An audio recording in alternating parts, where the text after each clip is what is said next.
Continuamos en Conexión B, análisis, entrevista. Vámonos con más. Consultoría Jurídica de Género y Derechos Humanos presenta el comentario de Gladys Pérez Maldonado en Alguien como tú. Adelante, Gladys, muy buenas tardes. Hola Jorge, buenas tardes. Saludo a todo el auditorio que nos acompaña en este inicio de semana. Jorge, como todos sabemos, el pasado 12 de julio, tú bien lo dijiste a la entrada del programa, se celebró el Día de la Abogacía, conocido como el Día del Abogado. Quiero decirles que esta celebración se remonta a 1960, cuando el presidente Adolfo López Mateos declaró el 12 de julio Día del Abogado y bueno, pues estamos celebrando, conmemorando 64 años de esta día dedicado a las abogadas y a los abogados. ¿Qué es lo que sucede en este 2024, Jorge? En este Día de la Abogacía nos estamos enfrentando a tiempos donde se encuentra cuestionada la división de poderes, la democracia y el Estado de Derecho en nuestro país. Aunado a que enfrentamos, como ya se trató a lo largo del programa, a una inminente reforma constitucional que involucra al Poder Judicial de la Federación, que entre otros temas pretende desintegrar la estructura actual de la Suprema Corte de Justicia de la Nación, de los tribunales colegiados de circuito, de los juzgados de distrito, en el que se intenta que se pongan a los titulares de estos órganos jurisdiccionales sean electos por la ciudadanía mediante el voto popular. Esto es como si estuviéramos eligiendo a un diputado, a un senador, presidente municipal, a un gobernador y hasta el mismo presidente o presidenta de la República. Así también, Jorge, querido auditorio, pues se pretende la instalación de un tribunal de disciplina constitucional, y la creación de un órgano de administración. Estos últimos reformas, estas últimas integraciones sustituirían al actual Consejo de la Judicatura Federal. Quienes son abogados y quienes han estado envueltos en estos temas jurídicos y de tanto que hemos estado escuchando en los medios masivos de comunicación en las últimas semanas, bueno, pues entenderán que lo que se está haciendo es definitivamente desintegrar al Poder Judicial de la Federación en la estructura que actualmente tiene, ¿no? Entonces, y que una vez que esto sea votado y que una vez que esto sea aprobado por el Congreso de la Unión, primero por el Congreso de la Cámara de Diputados y después aceptado por la Cámara de Senadores, bueno, pues se permeará esta reforma en toda la República Mexicana, en todos los poderes locales, y esta misma desintegración y elección de nuevos integrantes del Poder Judicial, esto en sus puestos máximos como son jueces y magistrados, bueno, pues tendrá que ser también determinados a través del voto popular. Al respecto, Jorge, pues se están llevando a cabo diversos foros, como bien señalaba Joaquín Malpica, a lo largo y ancho de la República Mexicana, titulados Diálogos Nacionales para la Reforma del Poder Judicial, en donde, bueno, pues la intención de esto es de que, pues, se discuta la reforma, bueno, pues con la academia, con las barras de abogados, con la sociedad civil, y que, bueno, pues representantes del Senado y representantes de la Cámara de Diputados Federal, bueno, escuchen, ¿verdad?, las propuestas y las sugerencias que hacen, pues, estas personajes dedicados al estudio y que, pues, de alguna manera pretenden abonar a esta reforma judicial, bueno, pues pudiese abonar para beneficio de esta reforma y que ahora en septiembre que sea votada, pues se haga de la mejor manera. Jorge, definitivamente esta reforma al Poder Judicial es magna y ambiciosa en su trascendencia. Esto es único, esto es algo que no se había visto, porque si nos remontamos a 1994, cuando se desintegra la Corte por una iniciativa del presidente Ernesto Zedillo en aquel entonces, bueno, únicamente se tocó a los integrantes de la Corte, al Pleno de la Suprema Corte de Justicia. Sin embargo, no se tocó más allá y, por lo contrario, se implementó desde hace 30 años pues una reforma al Poder Judicial de la Federación que, bueno, pues se tomaba en cuenta, se instalaba lo que era la carrera judicial para poder acceder a todos los puestos de las actividades jurisdiccionales.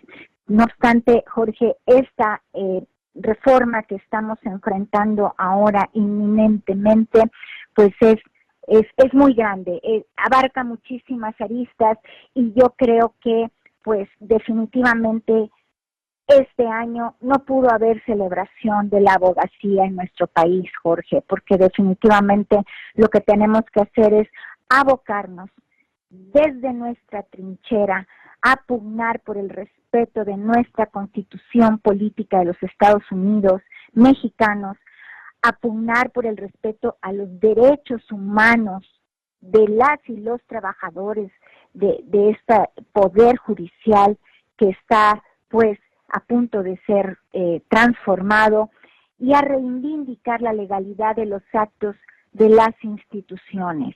Esto es algo muy importante, Jorge, y que no se debe de dejar de hablar, aunque ya se considere que es un tema muy escuchado y muy visto. Jorge.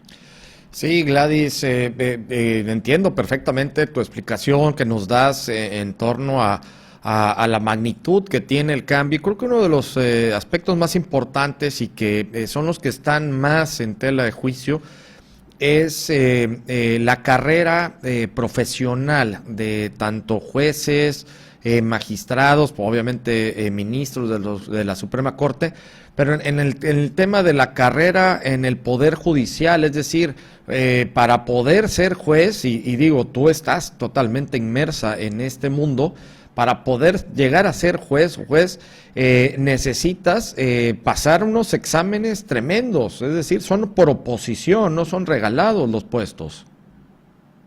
Efectivamente, Jorge, todas estas personas que integran el Poder Judicial de la Federación, pues para acceder a ser jueces, bueno, ya no tanto jueces, sino actuarios, secretarios de estudio y cuenta, secretarios proyectistas de colegiados y de juzgados de distrito, y después jueces de distrito, magistrados. Bueno, pues para acceder a estos puestos jurisdiccionales deben de presentar exámenes de oposición y ganarse el derecho a estar en esos puestos, Jorge. Definitivamente esto implica mucho estudio a la par de las funciones de su encargo, ¿no? Yo siempre he dicho, esto sí es algo muy importante, respetar la carrera judicial. Sin embargo, también lo he dicho y lo digo con el corazón en la mano, en esta vida también hay mucha gente preparada allá afuera que pudiera acceder a esos puestos.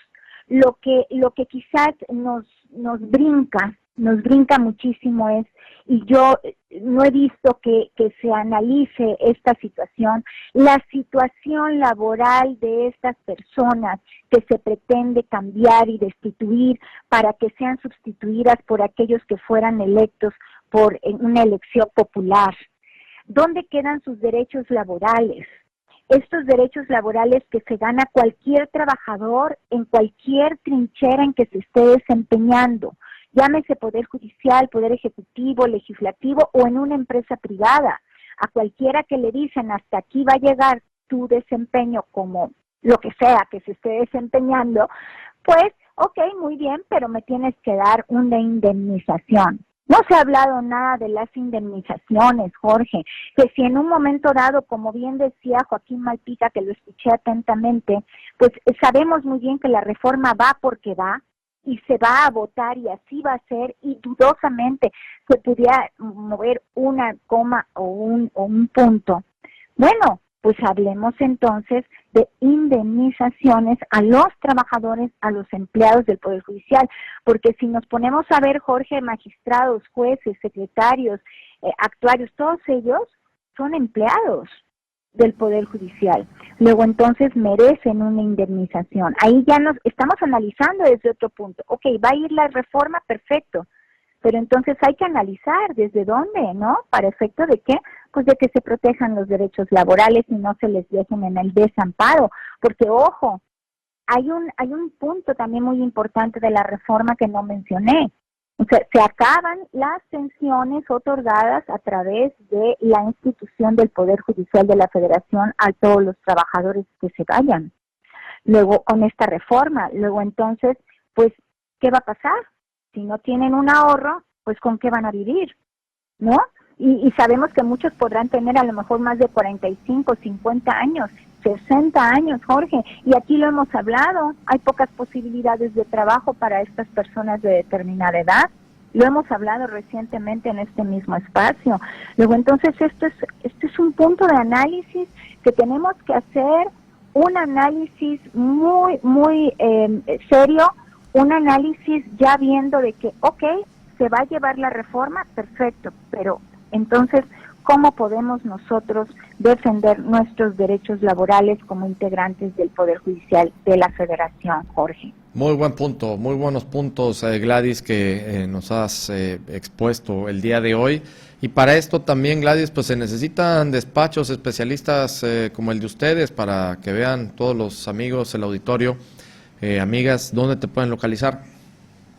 Nos localizan en la Consultoría Jurídica de Género y Derechos Humanos, este es un tema de derechos humanos, en el 2291-400818, y bueno, obviamente les invito para que pues se puedan instruir un poquito más a través de la columna publicada en el portal de nbnoticias.mx, titulada esta semana La Abogacía.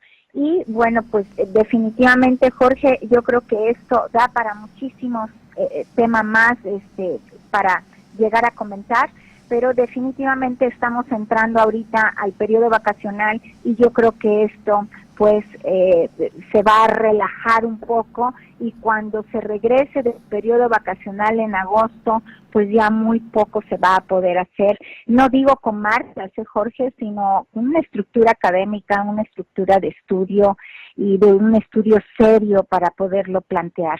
No, vaya, creo que eso es lo que se debe de hacer y los abogados y abogadas a eso desde sus trincheras pues se deben de abocar, Jorge. Claro que sí, Gladys, pues vamos a estar atentos a lo que vaya sucediendo y por lo pronto pues estaremos contigo la próxima semana. Muchas gracias, hasta pronto y feliz semana. Gracias por todo. Consultoría Jurídica de Género y Derechos Humanos presentó el comentario de Gladys Pérez Maldonado en Alguien como tú.